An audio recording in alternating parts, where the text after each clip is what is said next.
everyone. This is Jill from the James L. Hamner Public Library in Amelia County, Virginia. Today I have an episode with author Lee Williams.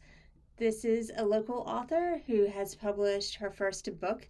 As you will see from the rest of the video, I'm actually recording this introduction several months after we recorded with Lee, but local authors are important to libraries, so now that I've had the time and developed some skill in editing, skill as in I am teaching myself among 100 other things, 1,000 other things, and if you've been a regular listener of our podcast connections, you will know all that has happened in the library in the past year or so that has made things take a lot longer and not given me enough time to do the things that I want to do. So here we are. It is what it is. I hope that you enjoy this conversation with a first-time author, a local author who also works with Spurring Up Hope, which is an organization here in Amelia County that helps children by using courses as a way to help them develop life skills. So, Lee, are you going to start by reading us a book, or are we just going to take a look at it? How would you like to do this? I don't know. Would you like me to read the book to your audience? Is that the best way to do this? That's what we were hoping. Yes. Well, I would love that. Okay, I love so we will listen to you and then we'll talk a little bit. Okay, that sounds good. So you ready? Have at it. Okay. So the book that I wrote is called The Adventures of Itty Bitty, and this young lady, well, she's not with us any longer. She left us a couple months ago, unfortunately, but she really was special to the farm, and so I felt like I was supposed to write a book about her. So this is Itty Bitty, and this is her pasture mate. This is Slick. So, my name is Itty Bitty, also known as Little Bit. I am in my 40s, which for a horse is very old. I came to Dusty Spur Farm with my pasture mate and best friend forever, Slick. I've lost most of my teeth and I can't see very well anymore, so Slick helps me feel safe. Kind of like a big brother. So there they are again. Slick has had a tough life. Humans haven't always been very nice to him. He has some scars, both physically and mentally. He feels calmer when I'm with him, too. We are both nervous about this new home. We wonder how the humans will treat us here.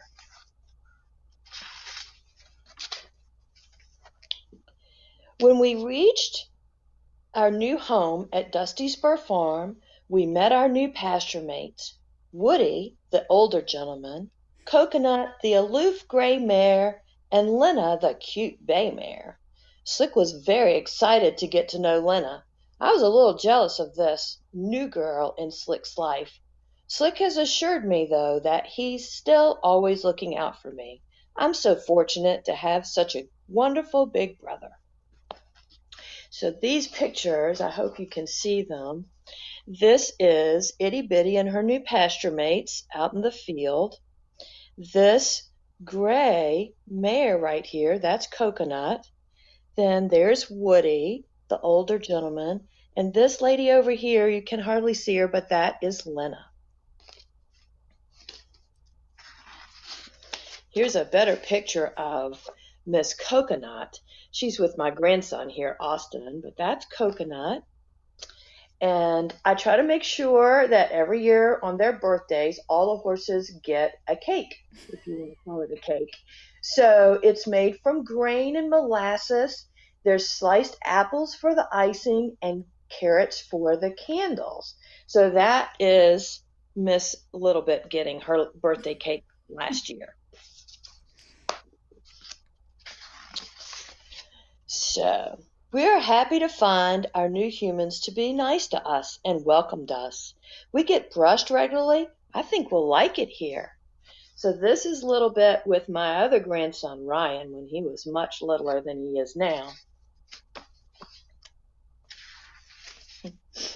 My new mom works with children through a 4-H horse club and a program for at-risk youth called Spurring Up Hope. I get to be loved and brushed by a lot of children, which makes me very happy. I got to be in the Christmas parade dressed as an Oreo. How fun! How much fun it was to have everyone taking pictures of me and saying how cute I am. I felt so special to lead our club in the parade. So this picture over here is she and I. She was an Oreo, I was milk, because the theme of the parade that year was a cookie Christmas. Then this is a little bit with her fly mask on, which looks like a ladybug on her nose. And then this is her again, dressed as an Oreo. She was black, so she was an Oreo. It was perfect. So my mom has different T-shirts that I wear at different events. I'm the mascot for Spurring Up Hope at different festivals. It's so nice to have such fun and adventures. I meet so many new people and feel so much love. I've even been blessed by our pastor at the Blessing of the Animals. So this is at the Harvest Festival last year, actually, with her Spurring Up Hope T-shirt on. And then this is her being blessed by our pastor at the Harvest Festival. So I don't know if you can see this one. It's kind of dark in the picture, but this is her being curious, looking through part of the fence. She was just had so many expressions. It was so funny. And this is her with one of our new pasture mates. This is Sugar beside her. And this is her ready for an event we were having here at the farm to thank our donors and our volunteers at Christmas last year. Then this is our farm motto, I can do all things through Christ who gives me strength, and that's from Philippians. And that's the end of our book. So, is this the first book you've written? Yeah, it is. It is. I feel like I probably will be doing some more. I just haven't gotten it all together yet, but I think Slick needs a book. Every horse that comes to the farm has their own story, just like people do. And so I feel like those stories need to be told, and in a way that helps people, because a lot of the things that the horses have gone through are very relatable to the things that the kids that come here go through. So how long have you been, I don't know what the word is, managing, operating, running, Spurring Up Hope? Well, Spurring Up Hope actually was something that I felt like I was supposed to do back in '98 when my kids and I first moved back to the farm. And it took 22 years to bring it together. And finally in 2017 is when it all came together. The name came in, and the program really, we're now a 501c3 program. And so we've been doing this going on our third year. Okay, yeah. So over 20 years in the making, that's quite some persistence you have. Well, I feel like when God puts something on your heart, it doesn't necessarily mean that it's going to happen right away, but I feel like when he puts a dream in your heart, he's going to bring it together at some point. And it took a long time, but yeah, persistence is key. And writing a book, I think that probably took some persistence. It did. And I researched the different publishers. I had no clue how to do this. That was something that, I furthest from my mind, how to do it and how to market it and how to pull it all together and get it printed and distributed. It's actually available on Amazon, which I find kind of cool. Anyway, so I found a Christian publishing company, and they pretty much handled everything. They sent them the idea for the book. They accepted it, and we went forward from there. So it sounded to me like you wrote the book almost as a memorial to your horse. Well, it didn't start like that because she was still with me when I wrote it. She just left us this past spring. Actually, it's been more than a couple months. She left us about 2 months before the book actually got printed and sent to me. Had really hoped that she would be with me for book signings and things, but that wasn't to be. Um, so, but yeah, it is ended up like a memorial because she really deserved it. She touched so many lives in her life. I only had her for 4 years, but my vet has asked a lot of different people around, if they had heard of her.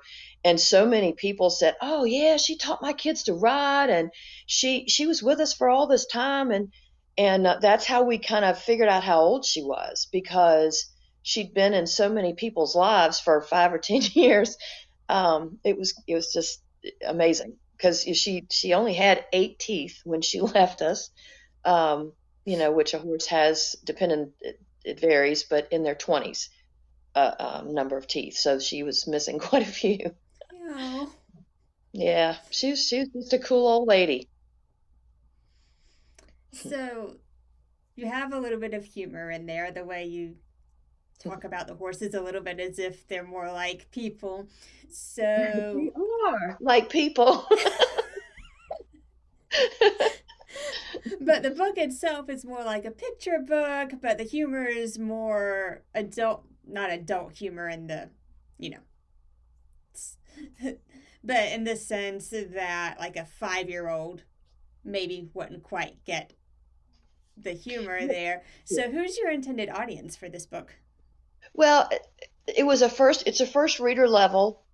So, whatever age group that is, I wrote it so that my grandsons, who are now 6 and 8, could read it themselves, which they do. Mm-hmm. And I figured that's why the pictures were important. I didn't want it to be illustrated. I wanted to make sure that they were the actual horse pictures, so people could kind of meet the animals that are on the farm, without having actually come here, if unless they can, which I love for people to come here and meet the horses. I love it. They love it too. So, this is your first book. You had no idea what you're doing, you said. Yes. So, what's something you learned throughout the publishing process? You start with a concept in an outline form. So, with different bullet points that you're wanting to make, and write those down as they come to you. So, I wanted to make sure we talked about the different festivals, and we talked about, the way she felt when she met everybody and things like that. And then walk away from it. If it doesn't all come to you right then, just walk away from it. It took me probably 6 months to actually pull it all together, even as short as it is.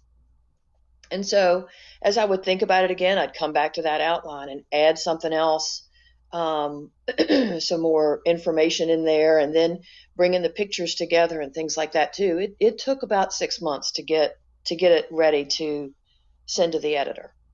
That's something you learned about the writing process. Is there anything you learned about working with a publisher or an editor or that part of the process? Well, one thing I can say about that is we started this process in March Of and 2020? 2020. And it was late October, early November before I actually had a finished product. So, and this is a little bitty book, so I can't imagine how long it takes if it's a chapter book, that is bigger written, larger book. So don't expect it to happen overnight. And I would strongly suggest that if it's, especially if it's your first time, that you find a publisher that you trust and work with them and let them help you work through the process instead of trying to self-publish. Um, I may try to do that the second time. I don't know. We'll see. But it's not an inexpensive process. I will say it does cost to have the things done, the books written. I mean, books printed and distributed, because it's distributed to a lot of different outlets, both in digital and paper form. Amazon's just the most recognizable name that it's with. So that's one of the things about having the right publisher is them having the right contacts to get the book in the right hands so that it can be distributed. Yeah. Yeah. So, who was your photographer? Me. You did you take the photos with the book in mind, or were these just photos you had on hand? They were photos I had on hand. I love taking pictures of the horses and the sunrises and just things on the farm that are going on. And then when I decided to write the book, then I knew I had the pictures that I needed, and I just kind of looked through all of them, and I actually sent a lot more than what they used. But yeah, I took them on my phone. Actually, I'm not a professional photographer at all. It just, when things are happening, I take pictures of it. So, did your publisher also edit your photos any, or did they just select the ones to include? They just selected which ones to include. I gave them the ones that I wanted to make sure got in there, and then there were some that were extra if they needed them. And so, yeah, especially for the cover, I picked that one for sure. Who decided on the layout of like where the text is and where the photos are and how many words per page and that sort of thing? The editor. The editor. Mm-hmm. So, as a first-time author, what would you say to somebody else who's writing their first book? Just do it. I think just do it. I've got some friends that say, I want to write a book. I want to write a book. I just don't know where to start, which I didn't know where to start either. So the outline is where to start, but just do it. If it takes a month, if it takes a day, if it takes 10 years, just do it. If there's something on your heart that you think that would benefit others in some way, in any way, even if it's just benefiting you by getting it off your heart, just do it. I think that's the best thing. Just do it. Yep, just do it. Had you written anything else before you had decided, oh, I want to actually write something? Like, did you No, have sketches of stories here and there or poems or whatever? no, no. And I'm actually really not that good at putting my thoughts into text. Um, I'm much better about talking about it than I am about writing it down. So, um, yeah, that's what makes it so amazing to me that it actually happened because that's not my thing. I'm a math person. I could have written a book about numbers all day long, but not text. So One horse that plus one horse equals two horses. exactly, I can add horses all day long, but to write about them is a different thing. So yeah, I actually do struggle with um, putting my thoughts into words on text. So it's a kind of a little bit of a miracle all in its own self. So, when you were working with the publisher and the editor, did they give you feedback like did you have to cut out whole paragraphs, or were they saying, hey, you need to write a whole bunch more in this section so that it makes sense? How was that process? No, they really didn't. I wanted them to give me more feedback than they gave me. They really used what I sent, and that was pretty much it. They didn't ask me to elaborate anymore on anything, and that was kind of what I was hoping for, was that they would maybe help me write the book. That's what I was Mm-hmm. hoping for, but that's not what happened. Um, Yeah. so yeah, and maybe some other editors would be different or better about that. I don't know. Um, but then again, maybe they just really wanted it to be what I wanted to say and not what they wanted me to say. Yeah.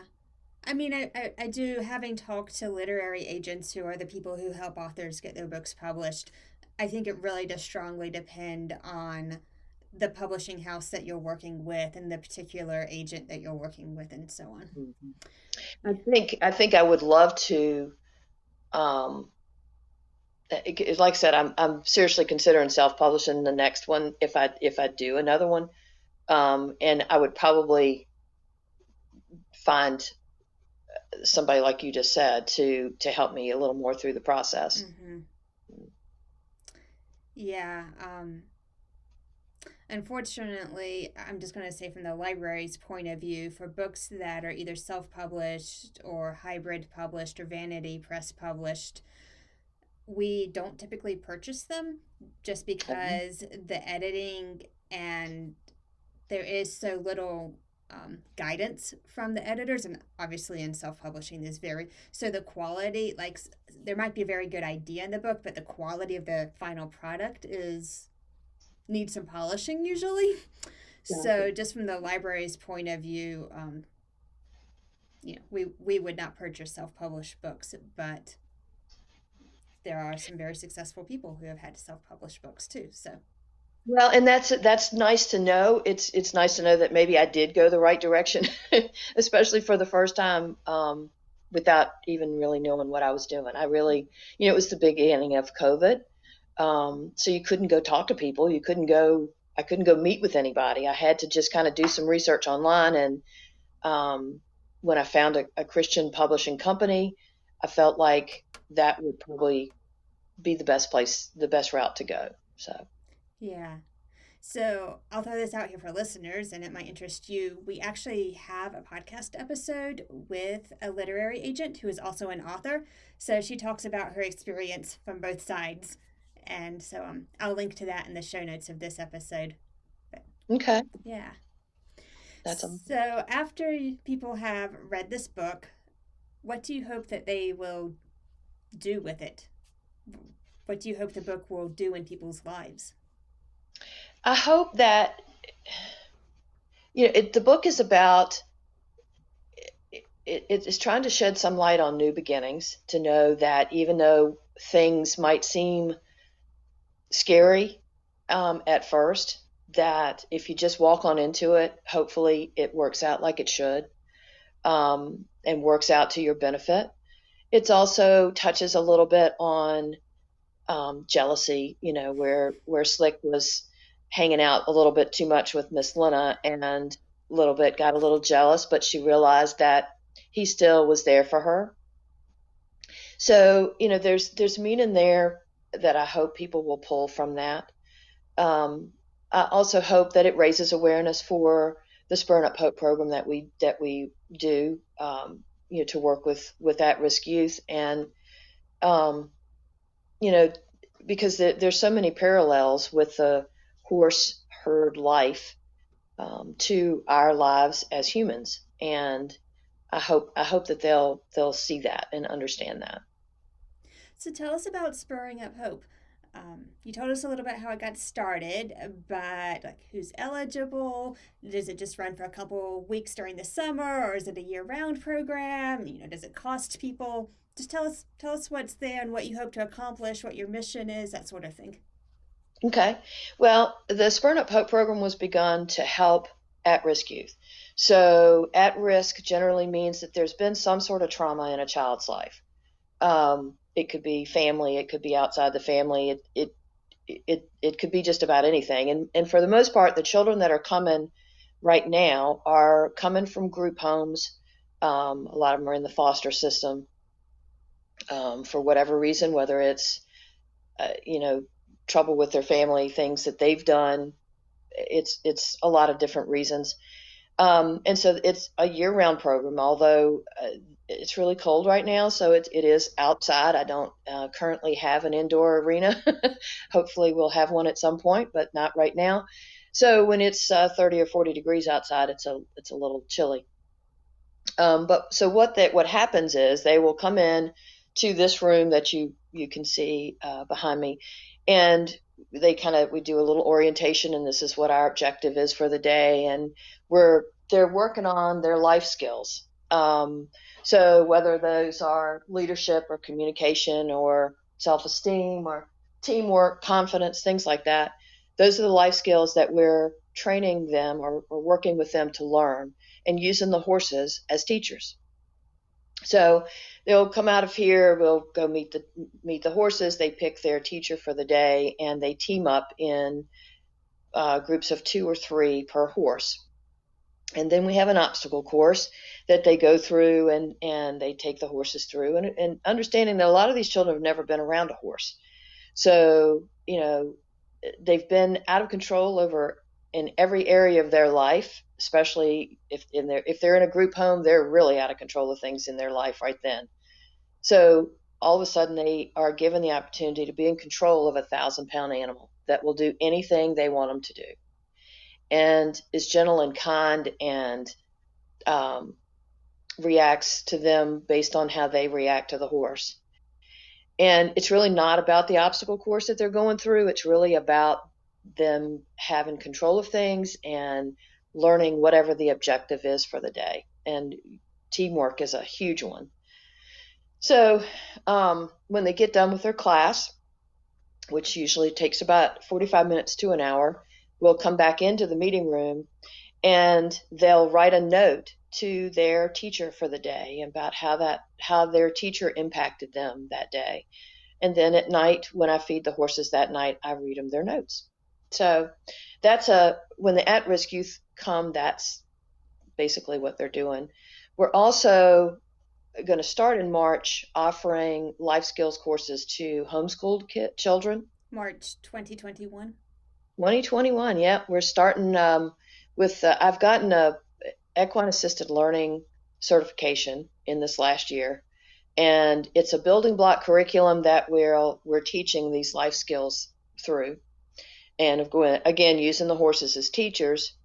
And it's a 8-week course that they can take. Now there is a charge for that for those children, and we also do corporate team building, which is a 1-day course, either a half day or a whole day, for corporations that would like to bring up to 8 people for the day to do a life skills course. There's a charge for that as well, with a catered lunch and a lot of fun, just kind of, especially after last year, to give companies a chance to get people back together for a minute and, get their team built and help them get some skills there as well. So there's a lot going on around here. So for the at-risk youth, do they just come for one day, or is it like a week-long program, or do they come once a month, or how does that work? We have one group in particular that comes every week. They bring between 3 and 6 children, depending on who's able to come, and they come every Thursday. And they're here for an hour and a half, and they go home or go back to their group home. And so we do different life skill lessons and objectives every week with them. And they'll bring girls one week, boys another week. So we don't generally have those at the same time because these are teenagers. So. Okay. So with that group, are you able to build from week to week on the different skills, whether it's life skills or with the horses, what they're able to do? Yes. And so also that's not always the same children that come every week. Usually we'll see the same children 3 or 4 times, and then they go to another, either they go back home or they go to another facility or whatever. Okay. But they do come every week. Okay. So do you have any examples of outcomes of what this program has done in the lives of children? And of course, anonymize everything, but maybe like compile 2 or 3 into one example or something like that to anonymize. The difference in the children is pretty immediate. It really, I've had kids that come. A lot of these are city children, so they're not used to being out in the country. And they'll get off the bus and they'll have their hoodie pulled down around their face, and they're frowning and they're determined, hands in their pockets, and they're not going to have fun. And I don't want to be here on this stinky old farm, and why are you making me come out here? And by the time they leave, the hoodie's down, their hands are out, they're smiling, they're interacting with the people, with us, with the horses. And the difference in that child from when they got off the bus getting here to when they get back on the bus not wanting to leave is amazing. In an hour and a half? Excuse me? In an hour and a half? Yes. It is amazing. The difference, if you just,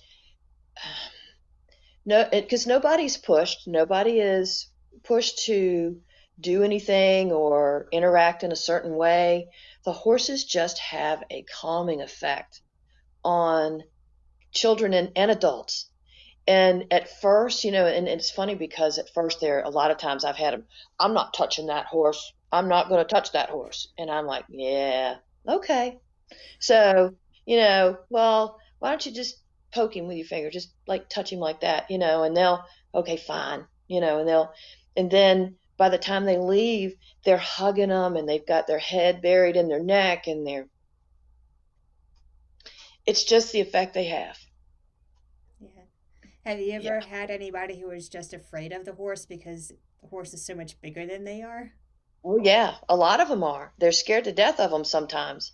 And so, you know, uh, the horses that we use in the program are so calm. They're big. I've got one that was a racehorse. I mean, he stands a little over 16 hands tall. He's a big horse. For I our can see non-horse over. people, what's 16 hands roughly? Oh, well, yeah, I should explain that. A hand is 4 inches. So he's tall enough that I can't see over his back, and I'm 5'5". He's a big boy, but he is so in their pocket. He's got his head down and leaning, just kind of laying, over their shoulder and walking. He walks with them, and we walk through cones with flowers in it, and they have to lead them through. And then sometimes we'll have a rag on the ground, and they have to put the horse, whatever foot that we call. So if we say the right front foot, they have to put get the horse to put his foot on the rag on that with that foot. And so they learn to back them up and to move them forward, and how to move them with their intention. If they have to look forward, just like we do with life, you have to look forward and where you're going, and the horse will follow you. When you stop, they'll stop. So oftentimes, though, that when they walk in there and they're like scared to death to even touch them, I've had them say, "Oh, they're going to eat me," and I have to remind them that a horse eats grass. They don't eat people. They don't eat meat at all. They do not eat meat. They do not want to eat meat. Yeah. So I mean, once they see the other kids interacting, and everybody just joins in, and it's you almost have to see it to understand. It's just amazing. It's like watching a flower bloom, watching these children that are scared to death when they come in, or they're determined they're not going to have fun, and then when they leave, they're like, I don't want to go, I want to stay here with you. And yeah, the horses, they love it. They love it. It's their time to interact and feel the energy from these people. It's just amazing. What's the youngest age you take in your programs? 8. 8. Is there a reason for that? Um, yes, because below 8, now I have children that come that I work with that are not necessarily with the program, but just because I'm working with their families and with the horses. But 8 is generally where they'll pay attention. Below 8, it's hard to keep their attention and hold them to even in that hour and a half. Mm-hmm. Because they're it's a team effort. So if somebody's leading another horse away, then you can lose them. So at age 8, they tend to be more willing to focus a little better. Mm-hmm. And maybe have developed some of the skills to follow steps of directions.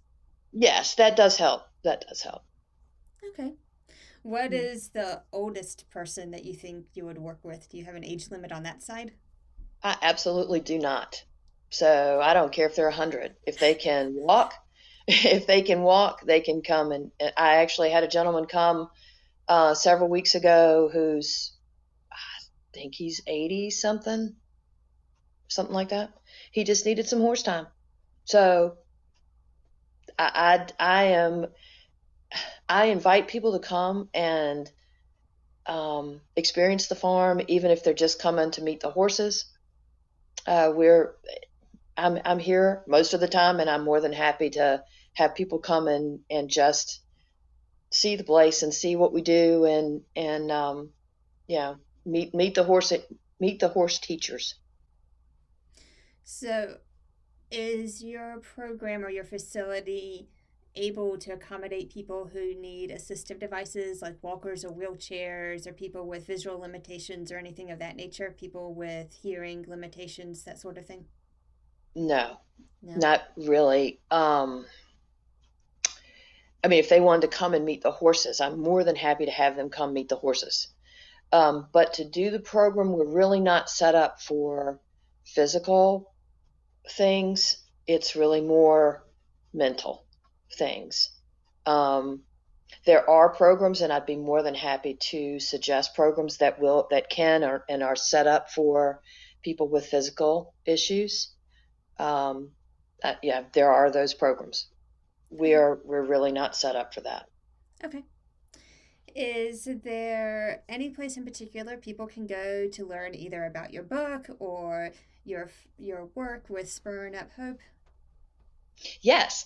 So we have a website, which is Spurring Up Hope, SPURNUPHOPE.com.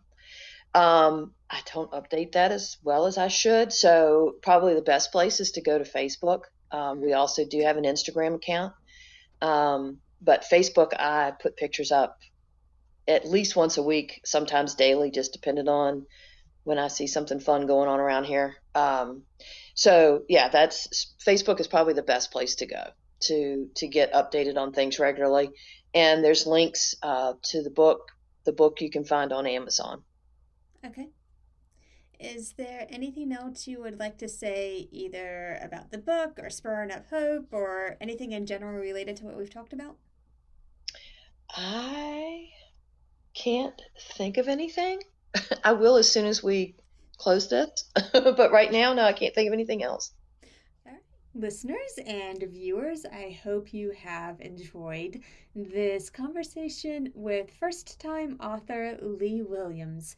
If you would like to listen to other authors, some of them not first-time authors, some of them are first-time authors who went the traditional publishing route, download our episodes or listen to our episodes for the podcast connections. We have a lot more content on there than we do on YouTube. It's a lot easier for me to edit audio than to edit audio and video, so our quality on the podcast as far as audio goes hopefully is better than what it is here on YouTube when I am just learning very baby steps. So until next time, keep learning.